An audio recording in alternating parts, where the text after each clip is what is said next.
Welcome back to the deep dive. I really hope you are having a fantastic Wednesday. It is Wednesday again. It is. This is week 2 of our big December-long series, the annual digital cleanse. And if you tackled the digital clutter with us last week, congratulations. Yes, seriously, we hope you're feeling a little lighter, more organized. And hey, make sure you save this entire series playlist. We're dropping new deep dives every Wednesday this month. So last week was all about fixing the digital mindset.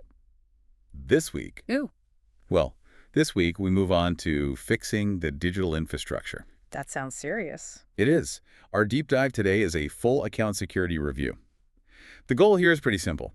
Build a foundational digital fortress. We want to stop reacting to threats and start, eliminating them from the ground up. Okay, so we're locking down every single vulnerable access point we might have. Look, I think most people know they should use better passwords, but the source material we looked at is really clear about why security fails so often. It's not usually apathy, is it? It's not that people don't care. It's almost never apathy. The problem is far more insidious, as the sources put it. Access just spreads quietly over time. Spreads quietly. I like that phrasing. Yeah, it's like digital clutter accumulating in the shadows. You create an account for a one-time purchase. Maybe you reuse an old password. You forget you even signed up. Exactly. Mm. And that old, forgotten account becomes the weak link. The biggest failure point is when one compromised account becomes the master key that unlocks everything else. And that brings us right to the core of this whole deep dive, doesn't it? The account hierarchy. That's it. So our mission is systematic. Secure the accounts that control everything else first, and then we worry about the perimeter. Let's start with these control accounts. This is where the biggest shift in mindset has to happen because not all accounts are created equal. Precisely. If we're going to stop this quiet spread of risk, we have to recognize the chain of command in your digital life. We're calling it the critical rule. Yeah. If any one of these 5 control accounts is compromised, everything else follows instantly. They're the highest priority targets for an attacker, so they have to be our highest priority for defense. They must be. Okay, let's list them. Let's list these 5 master keys and talk about why they're so powerful. What's number 1? The primary email. This is not just a place for newsletters. This is your identity hub. It controls the password reset function for basically every single other service you use. Banking, social media, everything. Everything. If an attacker owns your email, they own your digital life. Full stop. That makes perfect sense. Okay, master key number 2. Your device ecosystems. So think Apple ID, your Google account, your Microsoft account. These are the gateways to your hardware, your operating system, and, critically, all the data on your phone and your laptop. They allow remote access, remote wipes. And they control the backups. And if you're taking our advice, number 3 is your password manager. If you haven't secured the master account for that, you might as well have just left the vault door wide open. That one credential protects hundreds of others. It's a huge target. Okay, what's number 4? Number 4 is the one that it causes the most physical, gut-wrenching fear when it's compromised. Your mobile carrier. The phone company. Your phone company. They control your SIM card and your phone number. This is the main vector for SIM swapping, where an attacker literally convinces the carrier to transfer your number to a device they control. Wait, so even if I have a super long 20-character password, if someone hijacks my phone number, they can just waltz right in? They can bypass all your SMS-based multi-factor authentication. That is terrifying, and it just shows why this account is so often overlooked until it's way too late. Exactly. And that brings us to number 5, cloud backups. Your iCloud, your Google Drive, Dropbox, wherever your life's history is stored. All the documents, photos, everything. Everything. Protecting the container is kind of pointless if the key to the whole vault is just sitting there unsecured. So the critical rule holds. Secure these 5 first, and secure them well. Okay, for you listening right now, which one of these 5 are you most reliant on? And maybe, be honest, which one do you suspect has the weakest protection? Let us know in the comments. That's the one you need to fix today. Absolutely. All right, now that we know what we need to protect the hierarchy, let's talk about that first line of defense, passwords. They are still the most common failure point, and the fix has to be systematic. You can't just randomly change a few passwords and call it a day. You have to be methodical. The priority order is, it's non-negotiable. First, you hit those control accounts we just listed. Email, device ecosystem, password manager. Lock those down tight. Then you move to critical services, your banking, your main cloud storage, social media, any work tools you use. And when we do fix them, what's the modern standard for a strong password, according to the sources? The baseline has definitely moved up. We're talking 14 or more characters. It has to be unique for every single account, and it must be genuinely random. No personal data, no dictionary words, no fluffy 123. Nothing easily traceable back to you. Okay, this sounds overwhelming if you've got hundreds of accounts.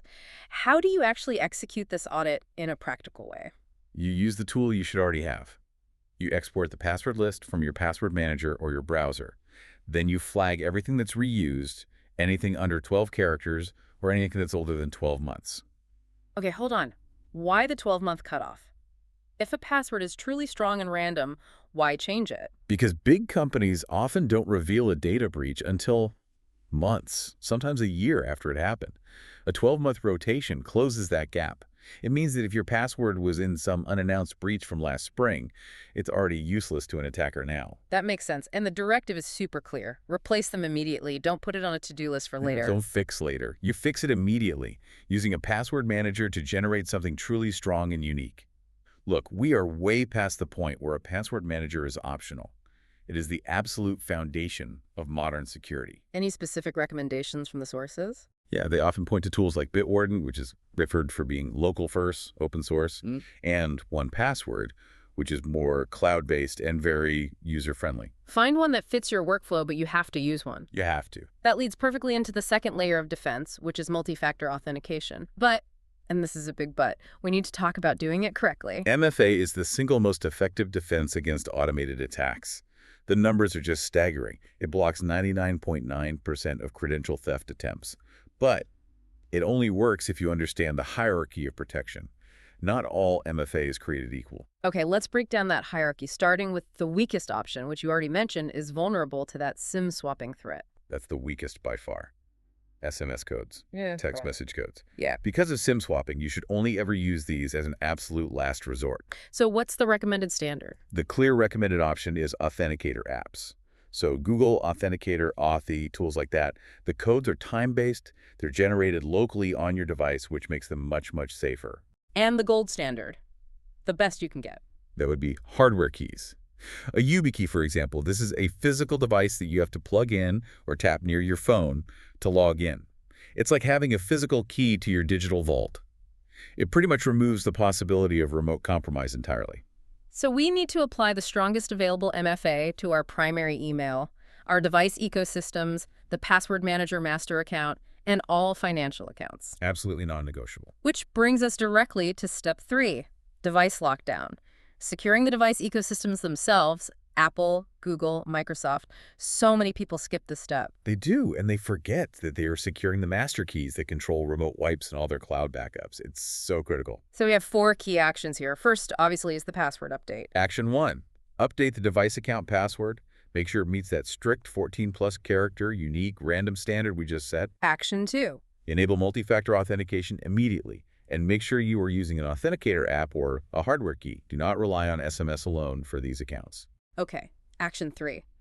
Review trusted devices. I mean, how many of you listening right now haven't removed that 5-year-old laptop that's broken in a closet somewhere from your trusted device list? Or the tablet you gave to your nephew last Christmas. That old device is a forgotten potential entry point. Go through that list and remove anything unknown or old right now. And finally, action 4. This one's subtle but important. Confirm recovery options. You need to verify that the recovery email and phone number listed for your main accounts are not only current, but are themselves secured by strong MFA.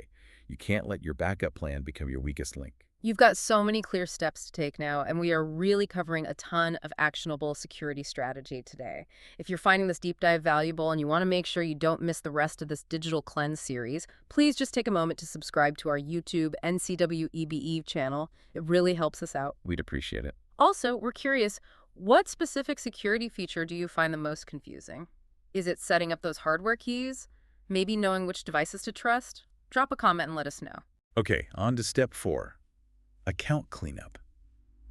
This is where we go ghost hunting for those forgotten access points. Why do we even care about an account we haven't touched in 3 years? Because dormant accounts, they don't just fade away. They Yep. age into massive liabilities. That's the core risk, isn't it? It is. Old, unmaintained databases get breached constantly. Credentials leak.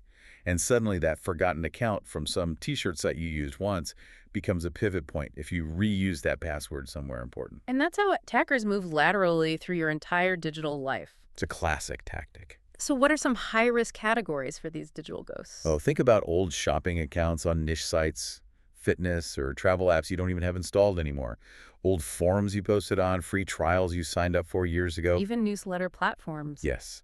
Anything that has stored your email and a password needs to be looked at. So what's the action rule here? How do we deal with them? It's simple. If you haven't used it in 12 months, you log in, you export any data you might need, and then you delete or permanently deactivate that account, period. This is all about reducing your attack surface. Exactly. Every account you delete is one less door an attacker can try to open. Which brings us to our final step. Step 5, proactive protection. Because security isn't set and forget, right? It's awareness plus rapid response. We need a digital burglar alarm. Yes, you have to enable alerts for anything that seems abnormal. This is the monitoring system the sources really emphasize. Enable alerts for new device sign-ins, for password changes, for MFA prompts you didn't request. Or login attempts from like a new country. A new location, exactly. So if you see something suspicious, if that digital alarm goes off, what's the immediate protocol? Immediate action. Change the password on that account instantly. Then, review the device access logs to see what happened, revoke any unknown sessions you see, and check for unauthorized account changes. There was a really provocative quote we pulled from the sources on this. Most breaches are discovered by users, not companies. That's it. You are the first line of defense. If you get an alert, you have to respond within minutes, not days, to contain the damage. That really hits home. Okay, before we wrap, let's quickly review the 6 items that build this foundational fortress. So, we covered securing your 5 core control accounts with strong, unique passwords and the strongest MFA available. Right, then the systematic audit to get unique passwords everywhere else. We emphasized enabling strong MFA on all critical access points, then removing or deactivating those dormant accounts to slash your liability. And finally, reviewing device access and, of course, activating all those critical security alerts. Do those 6 things, and you've made your digital life significantly harder to compromise. It's genuine peace of mind. And consistency is key here, right? Security really does compound over time. It really does. Next week, we continue the digital cleanse with week 3, the cloud storage audit. We are going to be focusing on securing all those files, backups, and critical data that your now secure accounts are protecting. And to help you apply everything we talked about today, the pinned comment below has linked to the full Digital Cleanse series playlist, the free Week 2 companion checklist PDF, and the weekly quiz to test your knowledge and track your progress. Go locked on those master keys. We'll see you next Wednesday.